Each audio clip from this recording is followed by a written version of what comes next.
안녕하세요, 지공입니다. 사무실 인테리어 계약 전 사무실 면적이 나에게 적당한지 고민이 많이 되시죠? 제가 쉽게 파악할 수 있는 방법을 알려드릴게요. 땡땡평 사무실인데 직원 책상 몇 개 놓을 수 있을까요? 땡땡평에 이것 놓고 저것 놓고 대표실도 가능할까요? 땡땡평인데 회의실 크기는 얼마나 나올까요? 이런 고민 참 많으시죠? 이런 고민 제가 해결해 드리겠습니다. 사무실 인테리어를 할 때 각 공간별로 적당한 면적에 대해서 알아보겠습니다.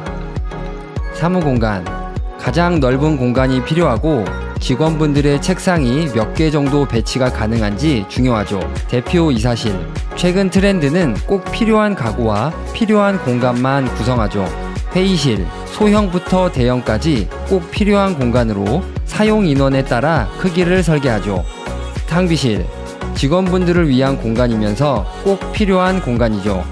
많은 분들이 가장 궁금해하시는 것은 사무용 책상이 정해진 공간에 몇 개나 들어갈까인데요. 그럴 때는 간단하게 계산해 봅시다. 책상 1400에 800 기준이고 이동 동선을 포함하여 5회배당 1명의 직원의 배치가 가능한 것으로 생각하시면 됩니다. 대략적인 면적이지만 간단하게 빠르게 계산할 때는 아주 유용하죠. 그럼 계산해 봅시다. 예를 들어 사무 공간이 30평 기준으로 사용 가능한 사무 인원을 계산할 건데요. 11,000mm 곱하기 9,000mm는 99회배가 나오는데요. 99회배에서 한 명당 차지하는 5회배를 나누면 19.8명, 약 20명이 나오게 됩니다. 단, 대표 이사실, 회의실, 탕비실, 창고 등 면적을 제외하고 생각하셔야 합니다. 대표 이사실, 크게 3가지 타입으로 나누어 봅시다. 첫 번째, 책상만 있는 타입. 책상은 보통 가로 1600mm에서 1800mm입니다. 추가로 사이드 테이블 배치 가능합니다. 그리고 옷장, 수납장을 이용하여 편의성을 높이고 대표이사실 내부의 동선까지 생각하여 설계를 하는데요. 이 정도 면적이면 얼마나 될까요? 가로 3200mm, 세로 3000mm이며 약 9.6회배입니다. 두 번째, 책상과 회의실이 있는 타입.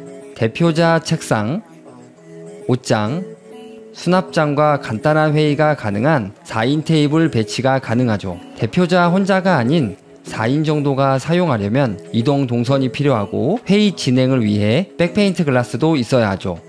이런 타입은 가로 5200mm, 세로 3100mm이며 약 16회배입니다. 세 번째, 책상과 소파가 있는 타입.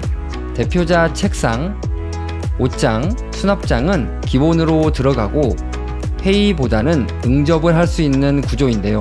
소파는 보통 4인에서 6인 정도 필요하며 서류를 볼 수 있는 테이블도 배치합니다.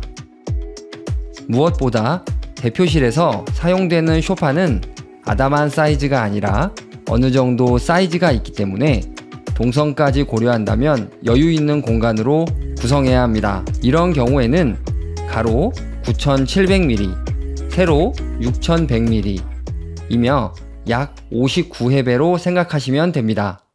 회의실. 사무 공간에서 꼭 필요한 회의실은 최소 4인에서 25인까지 다양하게 배치를 하는데요. 크게 2가지 타입으로 이야기해 보겠습니다. 첫 번째, 소회의실. 보통 회의 테이블은 가로 1900mm에서 2100mm, 세로 900mm에서 1200mm입니다. 회의 테이블을 제외한 여유 공간은 좌우 1200mm 이상, 의자 뒤로 1000mm 이상 여유 공간이 필요합니다. 또한 백페인트 글라스도 필요하죠. 사이즈는 가로 4000mm, 세로 3000mm이고 약 12회배입니다. 두 번째, 대회의실. 사용 빈도는 낮지만 분기별, 월별 전체 회의를 하는 경우가 있기 때문에 대회의실이 필요한데요. 최근 들어 사용 빈도가 낮은 대회의실을 무빙월을 이용하여 2개 회의실로 구성하는 경우가 압도적으로 많은데요. 우선 가로 2400, 세로 1100, 8인용 테이블을 2개 배치하고 가운데 무빙워를 배치하는 겁니다. 그렇게 하면 평상시에는 8인용 중회의실 2개로 사용하고 필요에 따라 대회의실도 사용이 가능해서 훨씬 효율적이죠. 사이즈는 가로 7200mm, 세로 3500mm이고 약 25.2회배입니다. 사무실 공간별 면적 정리. 자, 그럼 간단하게 내용을 정리하여 보여드리겠습니다. 이 외에도 궁금하신 내용들은 댓글을 달아주시면 영상을 제작해 보도록 하겠습니다. 오늘도 시청해 주셔서 감사합니다. 지공이었습니다.